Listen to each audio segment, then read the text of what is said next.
Bonjour à tous, merci de nous retrouver sur LN Foot. C'est parti pour l'acte 2 de la CAN avant la CAN. Véritable émission qui vous plonge dans les CAN passées, mais surtout vous donne l'actualité de la CAN à venir. Ce matin, on s'intéresse particulièrement à la CAN 1990. À partir de 1990, vous verrez que la Confédération africaine de football a permis à ce qu'on ait un peu plus de nations.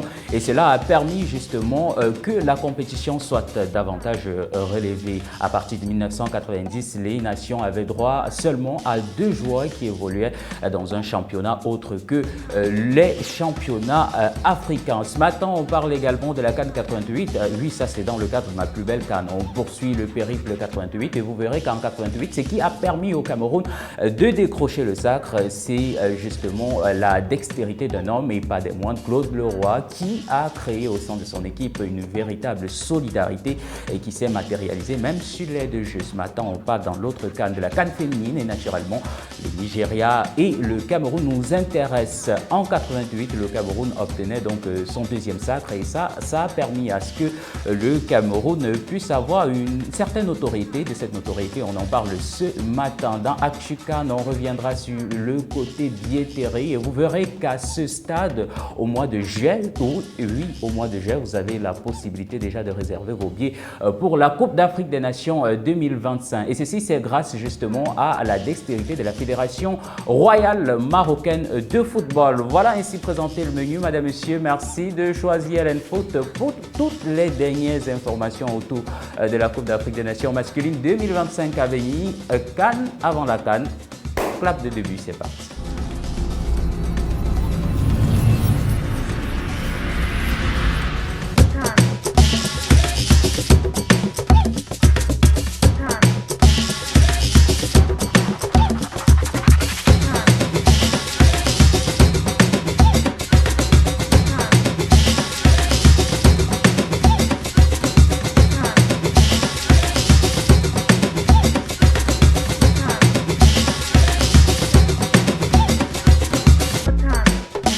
Alors dans la première dorsale ce matin, je vous le disais déjà en titre, dans ma plus belle CAN, on va continuer avec le périple 1988. La semaine dernière, on revenait déjà sur les émotions que ces joueurs avaient pu ressentir, que ce soit justement François Omambi, que ce soit Bertin Eboilet ou encore que ce soit Emmanuel Koundé. Vous avez pu ressentir justement que ces joueurs jouaient davantage pour la patrie, pour les couleurs du Cameroun, le vert, rouge et jaune. Et ce matin, ce qu'on va découvrir dans la suite logique de cet élément, c'est justement la participation de Claude Leroy, oui, entraîneur de l'équipe du Cameroun à cette époque-là. Il aura joué un grand rôle dans la victoire du Cameroun face au Nigeria. C'était en finale de la CAN 1988. Élément, à tout de suite.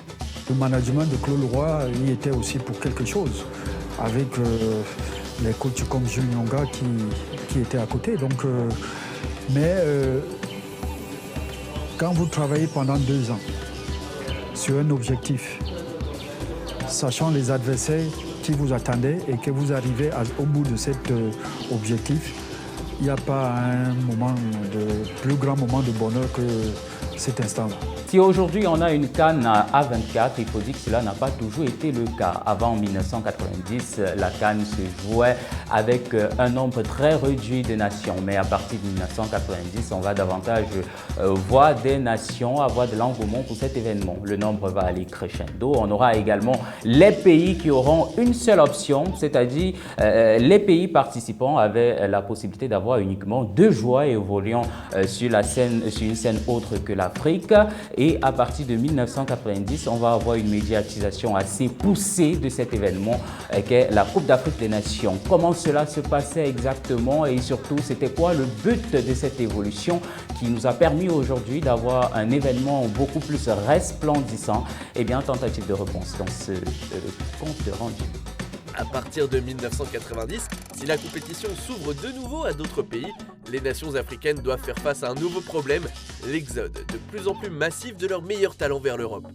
La FIFA donne désormais la possibilité à tous les joueurs africains évoluant en Europe d'être sélectionnables et de pouvoir rejoindre leur sélection pour des compétitions continentales ou internationales. Jusque-là, chaque sélection devait se limiter à 2 joueurs évoluant en dehors de leurs frontières. Autre nouveauté, les joueurs d'origine africaine, nés ou ayant grandi en Europe, peuvent aussi opter pour la nationalité de leurs parents. Résultat, le spectacle de la CAN augmente et masque inévitablement le niveau de formation des pays africains. Parallèlement, la compétition passe de 8 à 24 pays et accroît un peu plus la concurrence entre les nations. Aucune équipe n'arrive à vraiment imposer son hégémonie. Néanmoins, le Cameroun, double vainqueur au début des années 2000, et l'Égypte, triple vainqueur à la fin des années 2000, arrivent à tirer leur épingle du jeu. Enfin, la décennie 2010 fut marquée par le retour sur le devant de la scène des grandes nations favorites. Le Nigeria, la Côte d'Ivoire, le Cameroun et enfin l'Algérie en 2019 ont été tour à tour vainqueurs de la compétition. Merci de rester sur LN Foot.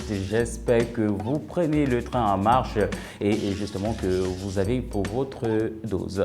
Dans ActuCan ce matin, on s'intéresse, je vous le disais également en titre, au côté billetterie de l'événement. Nous sommes à 5 mois de la Coupe d'Afrique des Nations CAN masculine Maroc 2025 et déjà, figurez-vous, mesdames, messieurs, que vous avez la possibilité de réserver votre billet.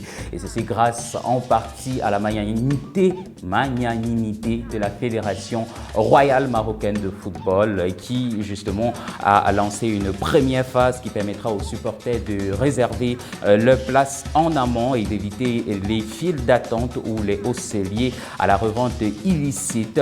Il faut dire que si vous tapez justement Fédération royale marocaine de football actuellement, vous avez la possibilité de réserver un billet et ceci c'est justement pour que l'événement se passe bien et surtout c'est pour éviter les files d'attente comme le dit la Fédération royale marocaine de football. Une innovation qui permettra également d'éviter les bousculades de dernière minute, nous informe donc le site de cette fédération. Et puis côté infrastructure, il faut dire que le Maroc met les bouchées doubles pour être prêt d'ici septembre prochain sur le volet logistique. Le Maroc entend tenir ses promesses. Tous les stades, hôtels et centres d'entraînement seront livrés d'ici septembre. Le stade Prince Moulay Abdellah de Rabat ou encore celui de Tanger figurent parmi les infrastructures clés qui seront prêtes 3 mois avant le coup d'envoi de la compétition. Et pour cela, il faudra également un climat de confiance avec la Confédération africaine de football. Contrairement aux dernières éditions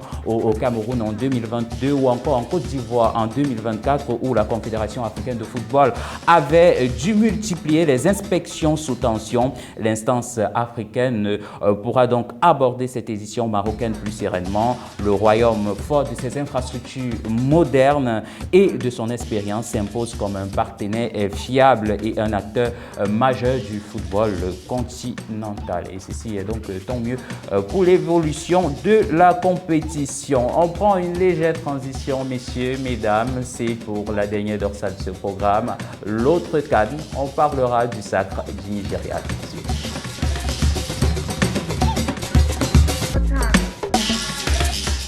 Et le Nigeria qui renverse le Maroc, c'était donc ce week-end, plus précisément samedi. Du côté du Maroc, les Nigérians ont réussi à imposer les diktats sur le score de 3-2. Les Super Falcons sont venus à bout des Lions de l'Atlas et ont obtenu le 10e titre de l'histoire, un record absolu. Il faut dire que les Super Falcons restent la référence incontestée du football féminin africain avec 10 titres sur 12 phases finales de la Coupe d'Afrique des Nations féminines disputées. Et c'était pourtant loin d'être gagné, oui, parce que ceux qui ont regardé la finale ont dû certainement se rendre compte qu'on a assisté à une première période où les Lions de l'Atlas menaient sur le score de 0-2 et ensuite, après la mi-temps, les Nigérians ont dû faire preuve d'une incroyable résilience pour reprendre le dessus sur leur adversaire malgré un stade olympique de Rabat qui était acquis à la cause des Lions de l'Atlas. C'est ce qu'on se quitte, mesdames, messieurs. Merci justement de rester sur LN Foot. Merci d'avoir choisi LN Foot pour vous informer sur la CAN. La CAN avant la CAN, acte 2, clap de fin.